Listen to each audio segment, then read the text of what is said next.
to the One for the Road podcast. My name is Mr. K. Alongside me, as always, is C Squared. We are back from our long hibernation. Life got in the way, vacations got in the way, Hiding out in allergies. this cave got in the way. I never Yes, did find Osama bin Laden, but well.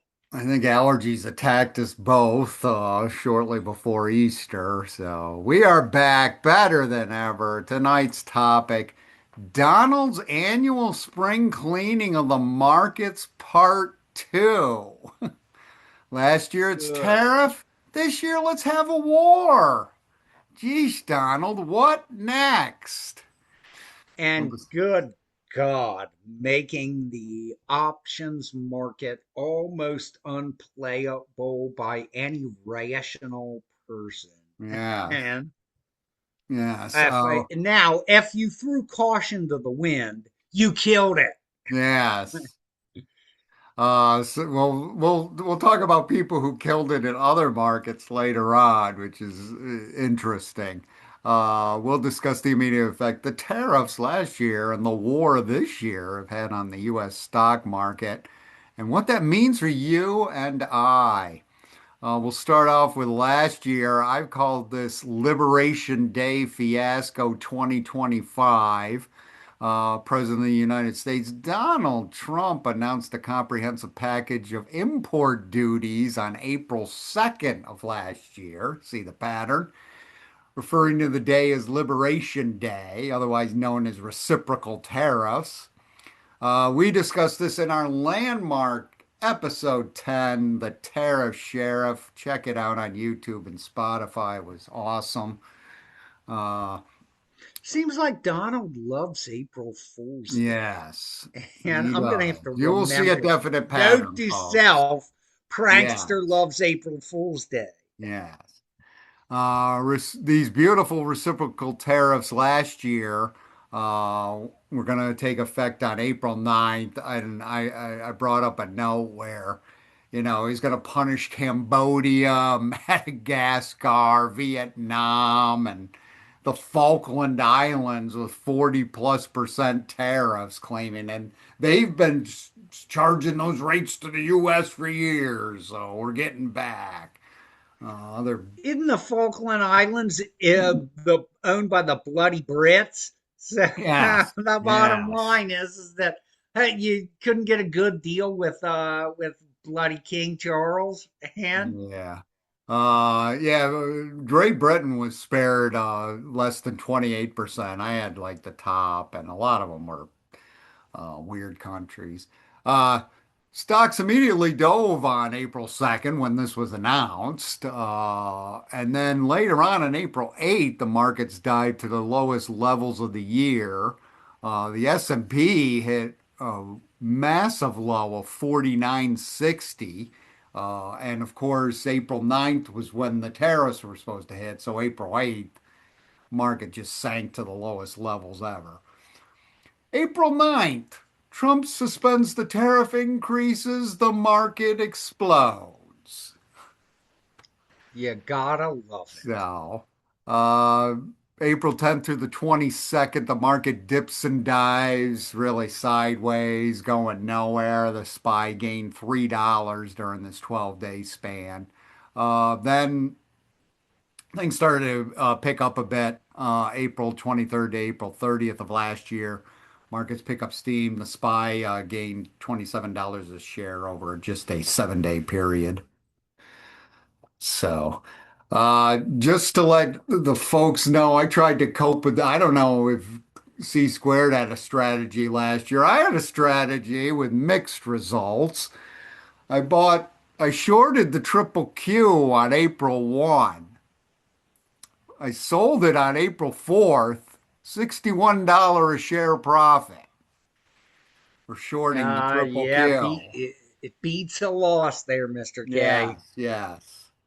That was about a 10% gain. I'll take it. Uh, I would have made more if I held on to it, of course, till April 8th, because that's when the market tanked. So, of course, as triple Q went up, I'd have Yep. made $73 a share if I held it on for another 4 days. Sound familiar, C squared? Yeah, that sounds quite familiar. Uh, Uh, I thought I'd parlay this. I bought SARK, which is shorting the ARK, Kathy Wood's tech heavy fund. Uh, I bought that on April 9th and it didn't work out well. I sold for a loss in December. yeah, that's Uh, her and who's the crypto magnate dude? Michael Saylor. oh, yeah. It's brutal. You know what? You can make money, but it's brutal to short Kathy Wood or Michael Saylor Yeah, it was, because they are very similar to the Don. There's many tricks up that yeah. sleeve, man. So I paid for it. Thought I'd make some money. I'll wrap this up with by the way, after three lost court cases, it was held that Trump's use of emergency powers to enact the tariffs was illegal. He has Mm. no authority to do it. He invoked this emergency act, but that's not legal. He had no it. He didn't qualify. Let's put it that way to invoke that act. But hey, You got he to give sent it a the market try. into a tizzy. Yeah. Well, and if you were actually a friend who knew what he was doing and have immunity like Congress Yes, to actually day trade, you'd have killed it. yes. So let's jump to this year. Let's have a war this spring and really screw with the market. So as everybody knows, just a quick recap. We won't go into a lot of the war details. We will go into a lot of the market details of what this has rued. Uh, February 27th, U.S. President Donald Trump gives the order to proceed with Operation Epic Fury to attack Iran in conjunction with Israel. Next day, on February 28th, all hell breaks loose in Iran. Airstrikes by the U.S. cause massive amounts of damage, and they kill Iran's supreme leader. We'll fast forward a month later. March 30th, with Epic Fury now over a month old, the markets spiral into unbelievable depths. Triple Q hits its lowest level at 558. SPY hits its lowest level at 631.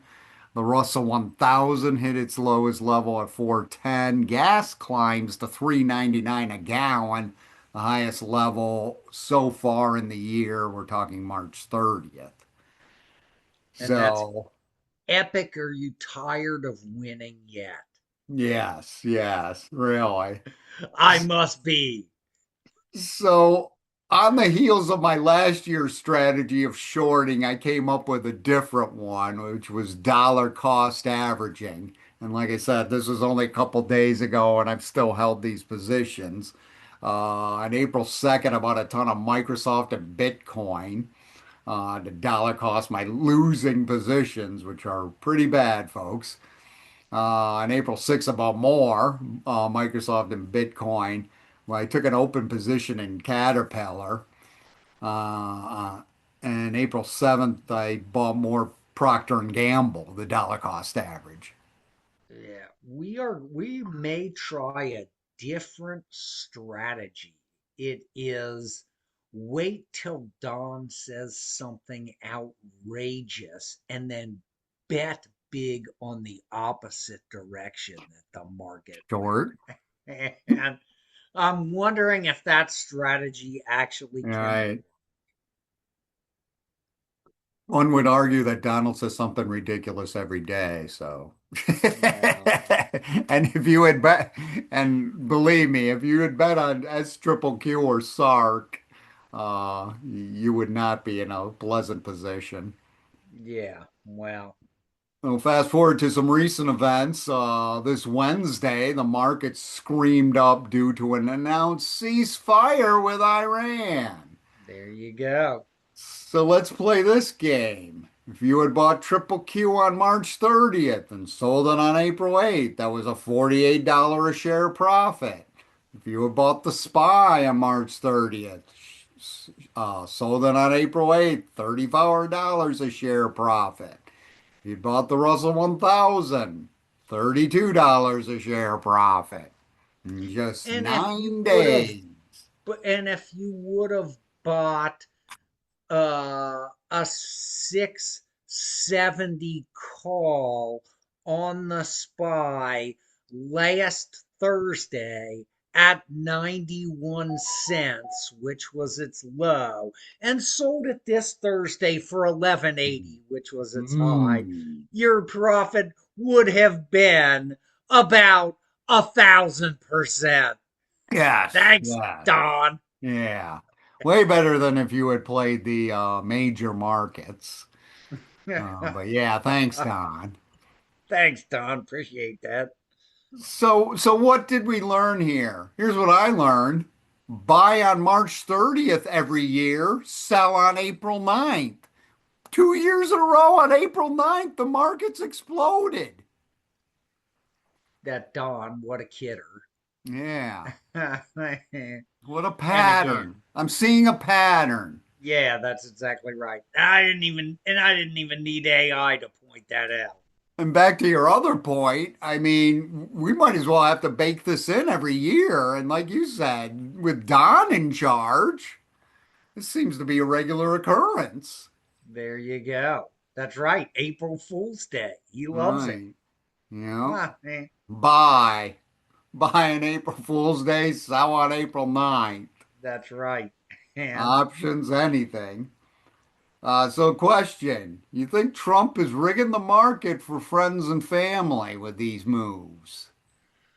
I think somebody probably knows. All right. I'm thinking somebody probably does know.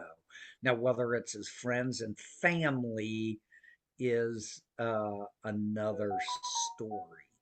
But I am betting that somebody absolutely knows. I'm betting that some Congress people who make it not illegal probably know. And Right.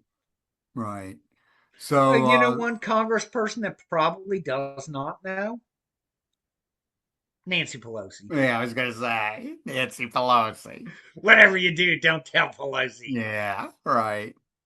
What's a little ironic, Elizabeth Warren and some Democratic congressmen are suspecting that Trump is profiting from these peculiar moves, and there have been noticed peculiar activities on the stock market, but not as peculiar as another market, poly market. Have you heard about this one?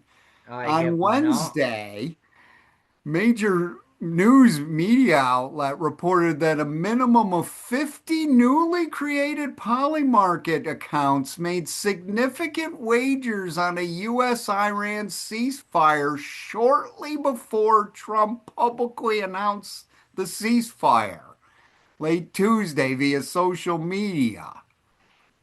These accounts Ironic. placed their one and only bet on Polymarket on the ceasefire.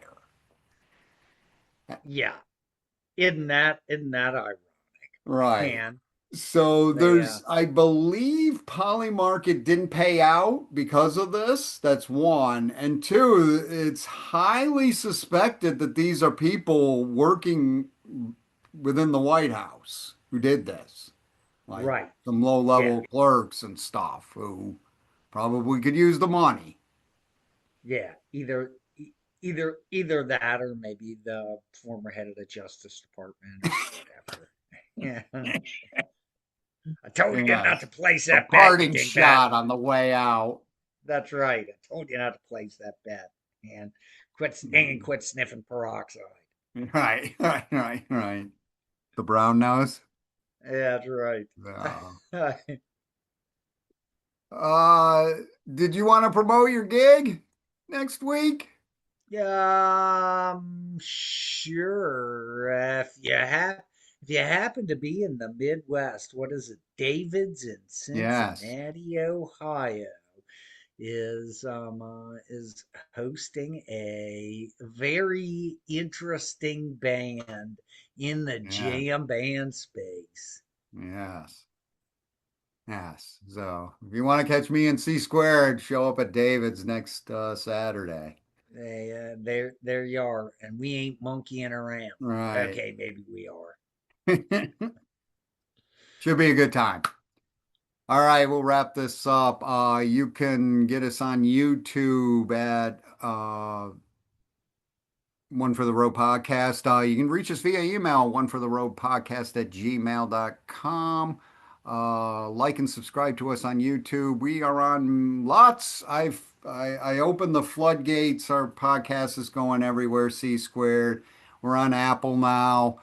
We've been on Spotify, RSS, Podbean, and Zeno.fm.